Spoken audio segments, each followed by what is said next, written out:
Okay guys, emergency episode of the show because Taylor Swift and Travis Kelce just broke the internet with their engagement announcement, and I have a few reasons why you need to care, even if you're a guy, even if you are not a Swiftie. So for some context, some recap, just a few hours ago, Taylor Swift and Travis Kelce, they did a collabed post on Instagram. They posted photos from the proposal. They said your favorite English teacher and your favorite gym teacher just got engaged. It was very sweet. Everything's lovely. The ring is beautiful. We'll get into that later. That's not part of the cultural conversation, but if you're interested in that, I do have some details. Anyway, they announced this and the world just exploded. Like, the internet came to a screeching halt. I was seeing posts on X from people being like, oh my God, Fox News just cut away from a cabinet meeting to say Taylor Swift is officially engaged. This is how big it is. And I made the joke on X and I said, if there was ever a time for a politician to release a story to the press that they don't really want to get any traction on, if they want to like quietly release everything they know about Epstein, now would be the time, because nobody else cares. Every single brand, every single mainstream media outlet, every single, publication, everybody, including myself, is focusing on Taylor Swift. That is how massive this is. Sorry guys, I can't even speak. There is so much going on. But you have like Buffalo Wild Wings, you have Culver's, like all of these random restaurants and big corporate accounts tweeting, being like, we'll cater the wedding, we'll cater the engagement. Like, everybody is 100% focused on this. And I think that this is, for a couple of reasons. Number one, Taylor Swift is like the biggest pop star in the entire world right now. You have women that care about her and that are interested in her and her marriage and her engagement. Travis Kelce is also wildly famous and popular around, American men, people who care about football. Alex and I were eating lunch. He picked up his phone and his fantasy football app had literally been like, guys, special announcement, Taylor Swift and Travis Kelce got engaged. So it is literally everywhere. But also I do think that this speaks to a broader conversation about love and marriage in 2025, specifically on the topic of forever boyfriends, because Travis Kelce and Taylor Swift just got engaged after 2 years of dating. And that might seem like normal in the grand scheme of things, but in 2025, when you go on social media and you see girls that have been with their boyfriends for 5 years, 7 years, 10 years, that are still waiting on an engagement, that are these like forever girlfriends, this kind of relationship can seem like an anomaly. And Taylor Swift basically just blew up that entire idea that you have to be a forever girlfriend in order to get the ring. That is just not true. Because if we think about her previous relationship with Joe Alwyn, she was with that man for 7 years. And there have been rumors that she was like actually engaged to him, but it was really private, but he was this like artsy, like deep actor, all of these things. He like desperately wanted his privacy, wanted her to hide the relationship. She was like not in the public eye for 7 years straight. And basically dragged her along in that relationship. And I'm not just saying that because I'm speculating. Like, this is what she wrote about in one of her previous albums. In her song, You're Losing Me, she said, like, I gave all of my youth for free to you.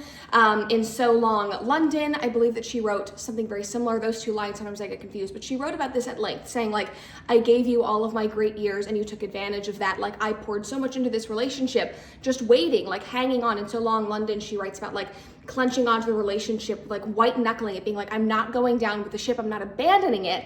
And then 7 years later, getting nothing back and realizing I've just like let my life be on hold and I've been waiting for this person who doesn't want to commit to me. Anyway, that was her previous relationship. She was the forever girlfriend. She moves on. She meets this incredible guy who comes to her concert, who literally has like a friendship bracelet with his number on it, who was publicly making these huge declarations of love, which she said in her recent podcast episode with him and Jason. She was saying like, this is the kind of love that I've written about for 15 years. Like, I've wanted a guy to like show up with a boombox and be like, I love you, I want to be with you. And that's basically what Travis did. And they've had this like amazing love affair over the last 2 years. And now they're engaged, in a fraction of the time that she was in that relationship with Joe Alwyn. So that's one part of it. So you do not need to be a forever girlfriend if you are in a relationship like that. I'm sure that the guys are like, oh my God, I need to go buy a ring. Girls are rethinking everything, which brings me to the next point of why this engagement is so relevant and important right now.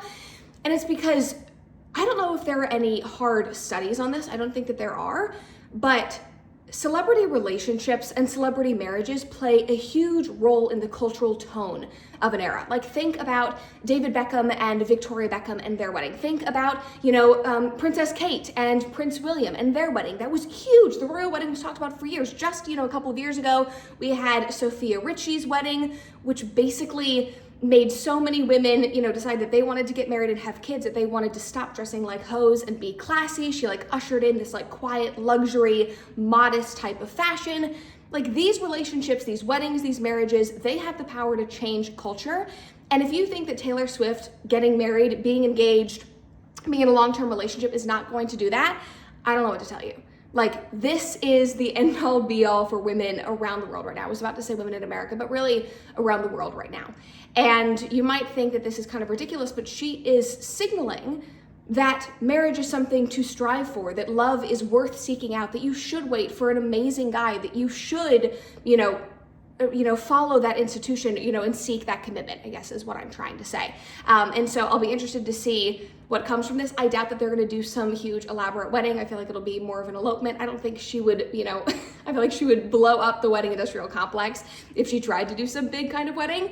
But I think that this marriage really is going to change things. And I think that it is objectively positive. Like, regardless of how you feel about Taylor Swift, like I would not consider myself a diehard Swiftie. I was not like a Swiftie for years and years and years, but I do love her music, and I think that she's a really interesting person and a really interesting case study, and she's really important when it comes to our culture.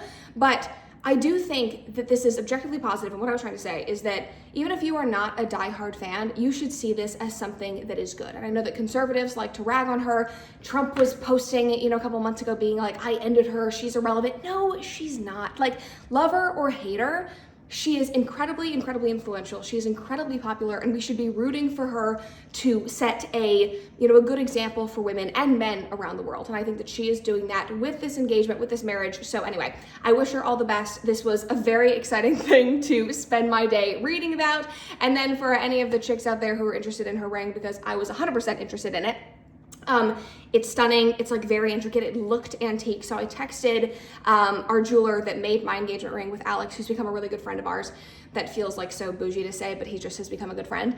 And I was like, I need information about this. So according to Oren, that's his name, according to Oren, it is an elongated old mine cut ring, and most likely antique or antique inspired. And he said that it's really rare to have a mine cut that is that big. So just saying, good job, Travis. Allegedly, it was like $550,000, which is like literally insane. But also, she's a billionaire, and he makes however much money from like the NFL and Pfizer. So it is to be expected. Anyway, that is your update about Taylor Swift. Those are the reasons why you should care. I think this is good for culture. It is good for society. It is good for young women. This is setting a great example. And also, it just has to be said, for the guys online who say that women like hit a wall at 28 years old, who say you're never gonna have kids after 28 or 30, you're never gonna have any prospects, you're never gonna get married, come on. Taylor Swift just got engaged at 35 years old. She is at the top of her career.